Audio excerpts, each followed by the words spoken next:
So, as we've been exploring the groundwork for us to look at Deuteronomy, we've been looking at the nature of the covenant that God used to enter into relationship with Israel, the suzerainty vassal treaty.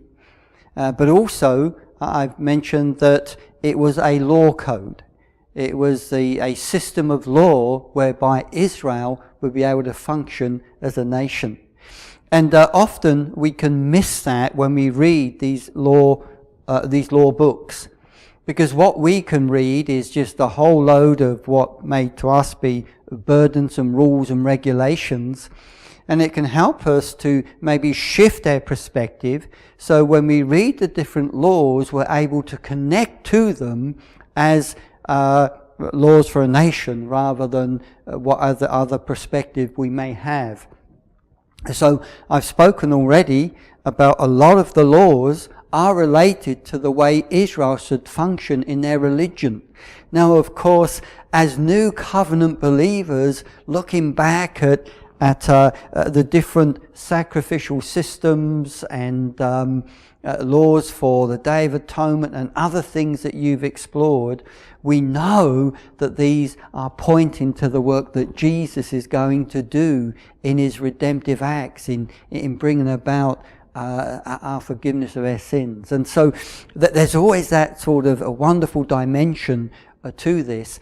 But as we go back, if we were to go back in a time machine and we were to be there with the people, what we would be seeing is a system in place that is often a protection for Israel against idolatry. And a lot of the laws are related to that. As I mentioned earlier, Israel in Egypt were involved in a lot of pagan activities. They would have probably embraced a lot of the pagan worship, at least that's what we read as we continue in the Old Testament. And God was delivering them out of that paganism and bringing them into a place where they would worship the one true God. And so they needed a whole system of worship. And that is why there's such a lot of space given to the sacrificial system and lots of warnings against going into idolatry, which we will discover. And so we could have what we could call religious laws. But also there's laws that today we would call criminal laws. What should happen if someone steals something? What should the judicial system be like? How should the law courts work? What should happen if someone should murder someone else? How do you distinguish between murder and manslaughter? So we see different issues related to that. But then there's other laws that today we would probably call civil law. What to happen in a situation of divorce? What should happen in a situation that is not part of the culture of many of us, but what happens when you have two wives and the husband favours the one wife over the other? We find laws relating to those kind of things. We have laws that even today we would probably call public health or laws of hygiene. I'm not sure that they would have thought necessarily in those categories. But you remember that long chapter in Leviticus that talks about people with contagious skin disease. And there's details of how the priest should check that out. And if it is indeed contagious, those people are removed from the community. When it comes to talking about how to deal with dead animals that you may find in your cooking pot, for example, how that pot should not be used or should be thoroughly cleaned. We have these laws that today we would probably think of laws related to public health. Even how to deal with mildew in your house because of a problem of damp. We have these kind of laws. But then we have other laws that relate to safety. You remember how in Leviticus it says that if a man digs a hole, then they actually need to cover it up. because someone may fall in that hole, or an animal may fall in. And if they do, then the person who is doing that work is responsible for that particular action. And so we see laws related to that. There's a lot about economic laws. The economy of Israel is a fascinating study, because land, which is the means of production, or was the means of production, the means of wealth, that land was shared among all of the people.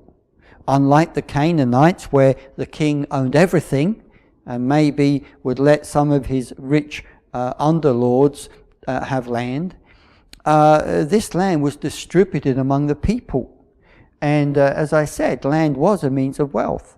You either farmed it, or you grazed it, or you mined it, or you got clay from it. You did different things, but that was how you lived.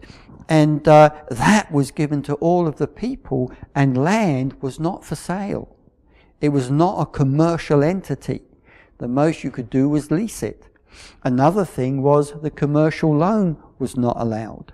There was no interest on a loan. If you gave a loan, it was to benefit the person you loaned to, so that they could get through a difficult time, and then they, of course, had to pay that back. And so there were economic laws. There were what today we might call social laws, laws to protect vulnerable members of society. And if you were really, really poor, there was a special tithe we read about in Deuteronomy 14, whereby produce was set aside in a storehouse in the towns, so that the widow, the orphan, the vulnerable, those who were not able to work were able to go and receive support and sustenance. When you were doing your reaping, you left portions of the field where you didn't reap it, or if you dropped some of your reaped corn, it was left there. And of course the book of Ruth, which you will study, is a marvelous example of how these social laws worked out in practicality in the nation. And so we have laws like that. And then we have about how the nation should be governed, those who had authority. We will explore this more in Leviticus, when it talks about the judges and kings and priests and prophets, those that had responsibility and authority. Also about the military. The nation would be in the midst of other warfaring nations when they possessed the land. And they had a responsibility to protect themselves against those surrounding nations. And we even touch on things like arts and entertainment when we have this marvelous song of Moses at the end of Deuteronomy, which is so powerful.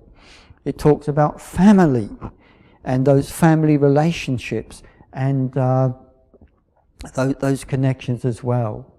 And so as you look at these different laws, I want to encourage you to not just see a random stipulation, but to be thinking about how would this work in society today? What kind of category would it come in?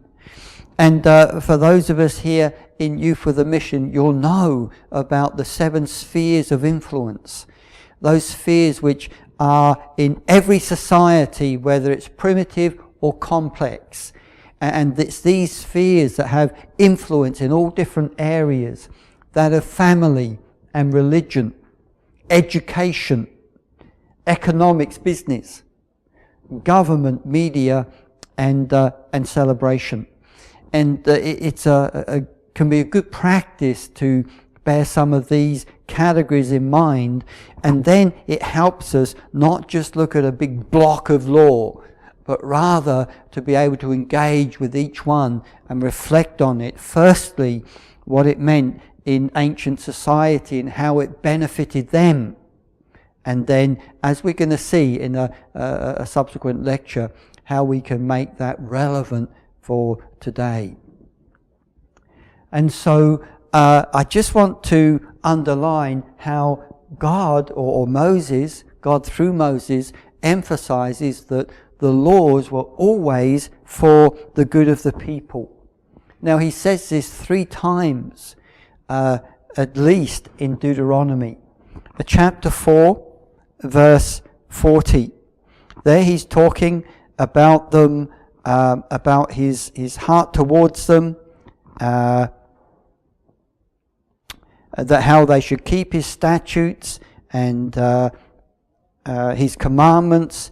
And we read there in verse 40, they are for your own well-being and for that of your descendants after you, so that you'll remain long in the land. You know, one of the final curses that we have in Deuteronomy 28, one of the final curses, the final discipline, is that they would lose the land. If they rebel against the covenant, they would lose the land. And what we read here is that these laws are given for their own well-being and their descendants after them. And as they obey them and keep them, they will remain long in the land. We can read also chapter 6, verse 24. Chapter 6, verse 24. Then the Lord commanded us to observe all these statutes, to fear the Lord our God for our lasting good, so as to keep us alive, as is now the case. These laws are for our lasting good. And then in chapter 10, verse 13. And to keep the commandments of the Lord your God and his decrees I'm commanding you today for your own well-being. You see, God who loved his people, God who cared for them, created a constitution, created a covenant, created a whole situation out of his love and care. That if Israel had obeyed him, they would have been a nation that would have been strong and prosperous and protected and safe and able to flourish. There's another very interesting passage here in Deuteronomy, back in chapter 4, when Moses is exhorting Israel to keep the law, and not to add anything or take anything away from it. And then we read this, chapter 4, verse 6. You must observe them diligently, that is the laws. You must observe them diligently, for this will show your wisdom and discernment to the peoples. In other words, the law of God was so good that the nations around would look and see the way Israel functions. And it would speak to the nations of the wisdom of the God of the nation of Israel. That when they hear of these statutes, the wisdom and discerning to the peoples who, when they hear all these statutes, will say, surely this great nation is a wise and discerning people. For what other great nation has a God so near to it as the Lord our God is to us whenever we call on him? And what other great nation has statutes and ordinances as just as this entire law which I'm setting before you today? In other words, the whole situation that God gave Israel was more than just a law code. It was part of that missionary dimension where Israel would be representing the one true God to the nations. And one of the big ways that would happen would be through this whole covenant relationship they had with him, and the stipulations of the covenant. The law code will be reflecting the justice and the righteousness and the care of God for his people. And so just before we actually get into the book of Deuteronomy, I just want to draw your attention to the structure. Because as people found these artifacts in archaeology, which were these law codes, as they studied them, as they found the structure that was related to them, what they also discovered is that the book of Deuteronomy has a very similar structure. For example, the first 5 verses would reflect the preamble, where the author is introduced. It begins, of course, by talking about Moses, but then it goes on to say that Moses is speaking all of the words that the Lord had commanded him. So although Moses is doing the speaking, these words are actually the words of Yahweh, the covenant God of Israel. And then in chapter 1 verse 6, we move into a historical prologue. And all the way through to chapter 4 verse 43, we have different dimensions of the circumstances that led up to this particular moment of the renewal of the covenant. And we will explore together what is included in that, but they have been carefully selected dimensions of that history of Israel and God to create a platform for about what was to happen, and that is Israel moving in to the promised land. And so we have the historical prologue, and then in 4:44 to the end of chapter 26, we have what is known as covenant stipulations. Now, in these treaties, often the stipulations are broken into general stipulations and then detailed stipulations. And that's what we have. 4:44 to the end of 11 are general principles. You have Moses there laying the foundations as to why Israel should keep the covenant. And you have the 10 commandments, which are the 10 big ones, general principles, which are worked out later on in the specific stipulations, as we will see. And we have other exhortations which are more of a general nature. Come to chapter 12, then you get more details, which of course we will explore too. And then we have the blessings and the curses. This is Deuteronomy 27 all the way to the end of chapter 30, but particularly chapter 28, where you have the blessings and the curses. And as we would discover, so much of Israel's subsequent history is actually recorded in that particular chapter. And then finally, we have covenant continuity. We find Joshua being commissioned. We find Moses given a song which is going to be a testimony for future generations. And then, of course, we have the blessing of Moses over the different tribes with that last chapter of a recording of Moses' death. Now, I'm not going to take a lot of time to talk about the authorship of Deuteronomy. There's so much that is written on that.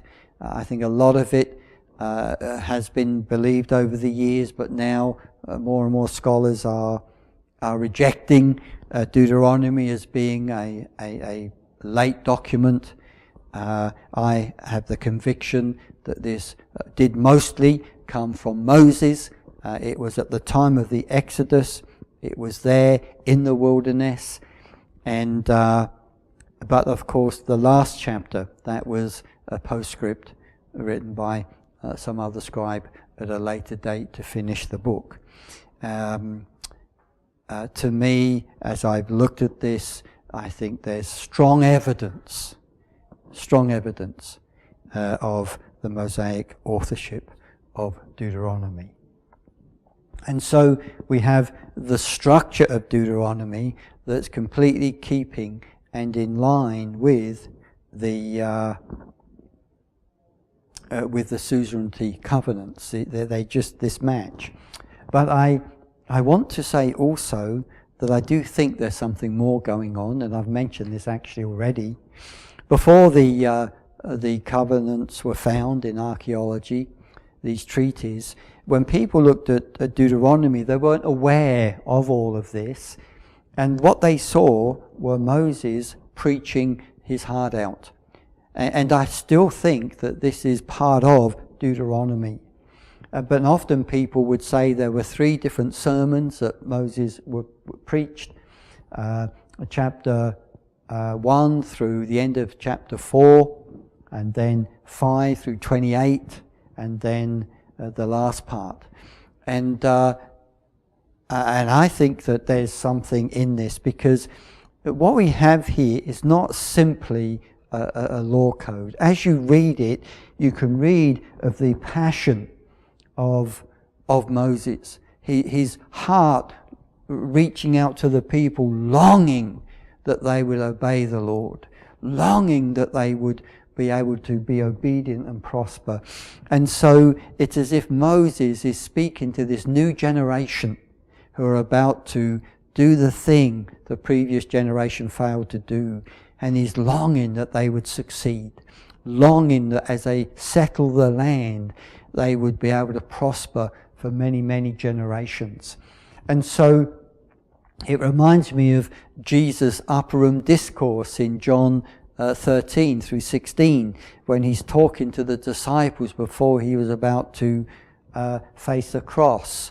Or maybe 2 Timothy, where Paul is talking to his son in the faith before he knows that he's going to be executed. I guess similar to 2 Peter. It's his last testimony of these people before they are going to pass on.